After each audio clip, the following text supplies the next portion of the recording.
नमस्कार विद्यार्थी मित्रों, 12 साइंस फिजिक्स चैप्टर 9 किरण प्रकाश शास्त्र और प्रकाशीय उपकरण लेक्चर 7 आज मित्रों मोस्ट आईएमपी बोर्डनी थीओरी है कि वक्र अरीसा माटे गाउसનું समीकरण મેળવો अथवा હું साबित करूँ तो 1/u प्लस 1/v बराबर 1/f એટલે એવું પણ આપણને પૂછે તો વસ્તુ અંતર u प्रतिबिंब अंतर v અને કેન્દ્ર બાય f વચ્ચેનો સંબંધ તારો। તો લઈ લઈએ એક વક્ર અરીસો, કયા વક્ર અરીસો જ આપણો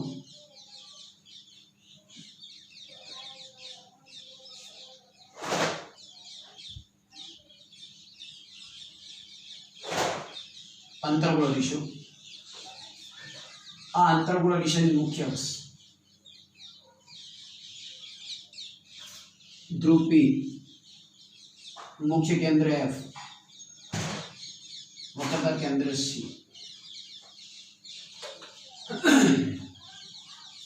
एक वस्तु આપણે અહીંયા મૂકી દઈએ સીધી થોડે દૂર, એની ઇમેજ રચી દઉં आ ए बी। याद करो एनु प्रतिबिंब रचवा माटे टोचमांथी एक समांतर किरण लेशो। तमे समांतर किरण हमेशा परावर्तन पामी क्यांथी पसार थशे? मुख्य केंद्र एफ मांथी परावर्तित किरण आवी। परावर्तित किरण बीजो किरण ध्रुव पर आपात करो थीटा कोणे। बीजो किरण ध्रुव पर आपात करो, आम आपात किरण थीटा खूणे आवशे। जेटला खूणे आपात थाय एटला ज खूणे एनुं शुं थशे? परावर्तन। એટલે थीटा ખૂણાનું પરાવર્તન થશે।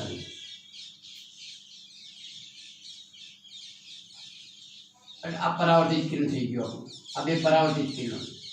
તો અહીંયા આપણને વસ્તુ प्रतिबिंब हशे। आने ए डैश कही दो, आने बी डैश कही दो। आ पी आपात किरण एम पर। तो अहींया आपणे लखाण करूं तो आ रीते थशे। हाल आपणे लखाण करीए थोडुं कि केवी रीते लखाय। आकृतिमां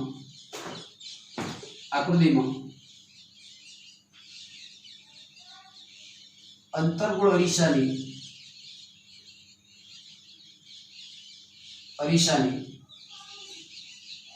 सामे यू अंतर वस्तुमुक्त सामे वस्तुमुक्त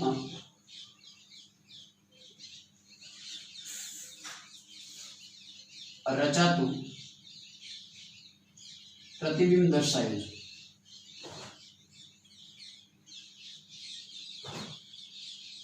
टोच मांथी निकळता बे किरणों, 3 किरणों लेवा होय तो पण वांधो नथी, बे ज किरणों लो।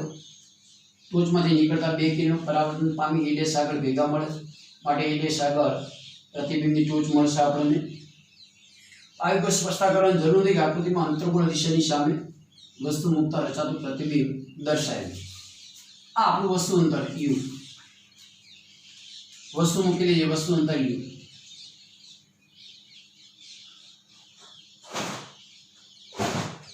अहींया प्रतिबिंब रचाय, प्रतिबिंब अंतर v અને મુખ્ય કેન્દ્ર કેન્દ્ર બાય સ્મોલ f। હવે અહીંયા આપણો એક ટાર્ગેટ છે u v અને f ને સાંકળો, u v અને f ને। એના પહેલા એક સ્પષ્ટતા કરી લેવાની કે અરીસાનું દર્પણ ખૂબ જ નાનું છે, એટલે mp જે mp ને સૂર્ય ગણવું હોય તો ગણી શકાય। જે mp છે એ सूर्य रेखा गणवी तो गणी शकाय। એટલે સ્પષ્ટતા કરી દેવાની કે અરીસાનું દર્પણ મુખ ખૂબ જ નાનું હોવાથી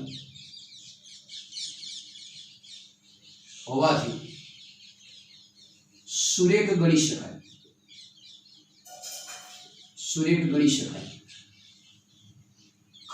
આને તમે સુરેખ ગણી શકો તો MP બરાબર શું થઈ જવાનું AB થઈ જશે અને આને ત્રિકોણ લઈ લેવાનો તમારે MP બરાબર AB લઈ લેવાનું તો આટલું આપણે વર્ણન માત્ર કરવાનું કે આકૃતિમાં અંતર્ગોળ વિષયાવરની સામે એક વસ્તુ મુક્ત એનું પ્રતિબિંબ દર્શાવ્યું અરીસાનું દર્પણ ખૂબ જ નાનું હોવાથી MP સુરેખ ગણી શકાય હોવાથી MP સુરેખ ગણી શકાય MP શું ગણી શકાય સુરેખ MP સુરેખ ગણી શકાય માટે આપણે આ ક્લિયર રાખવાનું માટે MP બરાબર જરૂર પડે AB લખી શકાય MP બરાબર શું થવાનું AB હવે આપણે સાબિતી આપી દઈએ તો સાબિતી માટે ક્રમિક જવાનું આપણો ટાર્ગેટ છે V U અને F ને સાંભળવાનું તો આ વસ્તુને ધ્યાનમાં રાખીને પેલો આ ત્રિકોણ તમે લઈ લો E' B' F આ ત્રિકોણ અને બીજો ત્રિકોણ MPF ત્રિકોણ ધ્યાનમાં લેવાનો MPF સમરૂપ છે કારણ સમરૂપ ત્રિકોણો છે એટલે અનુરૂપ બાજુનો ગુણોત્તર સમાન મળશે તો આકૃતિમાં કયા કયા ત્રિકોણ ADS BDS F આ ત્રિકોણ 1 અને બીજો MPF આ ત્રિકોણ 2 આકૃતિમાં ત્રિકોણ ADS BDS F અને MPF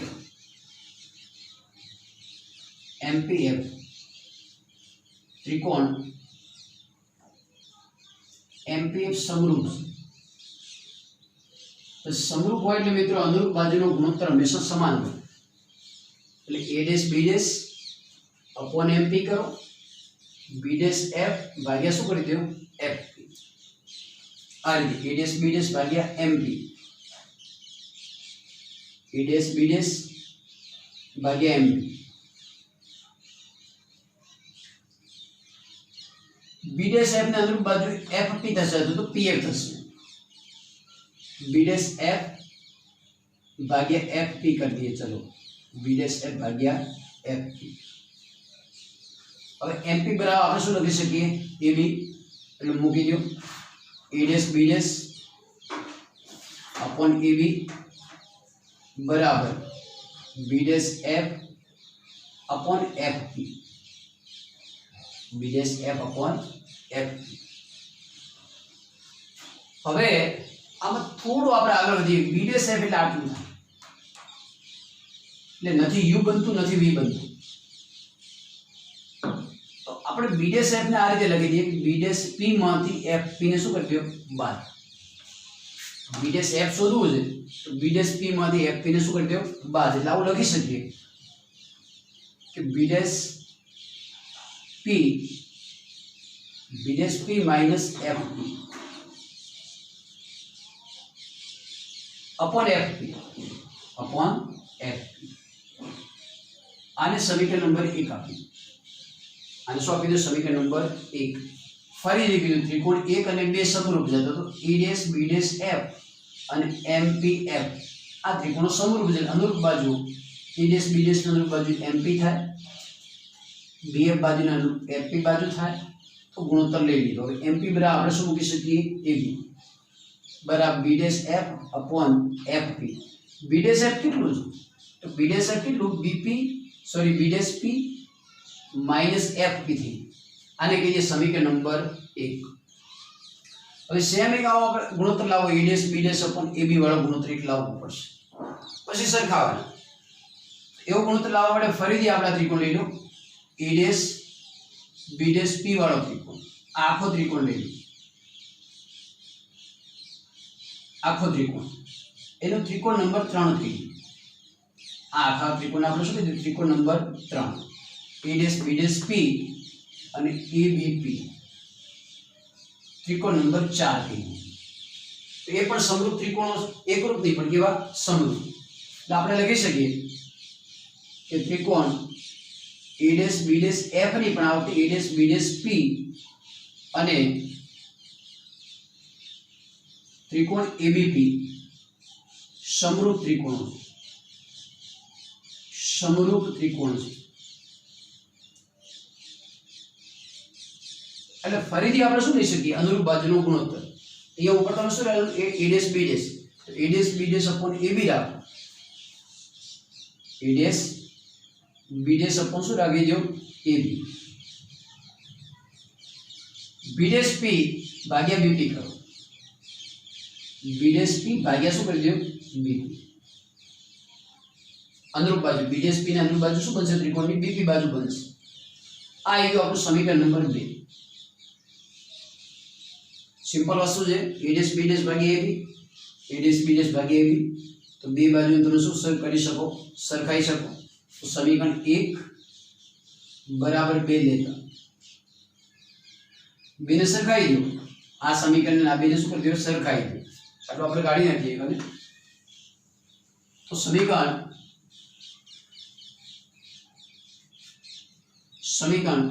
1 અને 2 ને સરખાવશો એટલે b dash p minus fp upon fp બરાબર b dash p upon bp, b dash p upon bp। એ આપણી વાત પૂરી થઈ જાય છે। હવે માત્ર સંજ્ઞા પ્રણાલી ની કિંમતો મૂકવાની। b ડેશ p ની કિંમત કેટલી b ડેશ p, તો આ b ડેશ ને આપી છે, p થી b ડેશ સુધી આવશો તમે તો ધ્રુવ થી આવશો એટલે આપાત કિરણ કરતા કેટલી સંખ્યા વિરુદ્ધ દિશામાં, આપણું આપાત કિરણ છે તો અહીંયા આપાત કિરણ કરતા વિરુદ્ધ દિશામાં, તો b ડેશ p અંતર કેટલું આપણું v જેટલું, v નહીં પણ શું લેવું પડશે માઈનસ v, એટલે b ડેશ p ની જગ્યાએ માઈનસ v આવશે, માઈનસ fp એટલે p થી f સુધીનું અંતર, p થી f સુધીનું અંતર એટલે કેન્દ્ર બાય f એ પણ કેવી આવશે માઈનસ, આ માઈનસ છે કેન્દ્ર બાય ઓલરેડી માઈનસ હશે માઈનસ f મૂકશો તમે, માઈનસ મૂકશો એટલે આપણે એ લખવું પડશે કે સંજ્ઞા પ્રણાલી અનુસાર